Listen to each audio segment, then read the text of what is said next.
నేను చదువుకున్న నా స్కూల్లో నేను చిన్నప్పుడు నా మైండ్ లో నాకు ఇప్పటికి కూడా ఆ శ్లోకాలు గుర్తున్నాయి. భారతదేశంలో హిందూ స్కూల్స్ కాబట్టి అదే చెప్పారు. హిందూ స్కూల్స్ ఏంటండి? గవర్నమెంట్ స్కూల్స్ అంటే గవర్నమెంట్ స్కూల్లో అందరూ ఉంటారు. హిందుత్వాన్ని బోధిస్తారు సార్. అది మీరు ఒప్పుకుంటున్నారు స్కూళ్లలో హిందుత్వం బోధిస్తాం, స్కూళ్లలో మత మార్పిడి చేస్తాం. ఇంకేం బోధిస్తారు సార్? మరి అది మత మార్పిడే కదా. మరి సార్ మత మార్పిడి అని అంటే ఒకటి వినండి, నేను అమెరికాకు పోయి హిందుత్వానికి మారిస్తే తప్పు.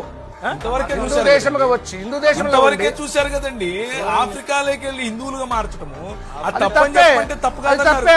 నేను దాన్ని లేదు సార్. రాధా మనోహర్ గారి నుంచి తప్పమంటే మాట్లాడాను.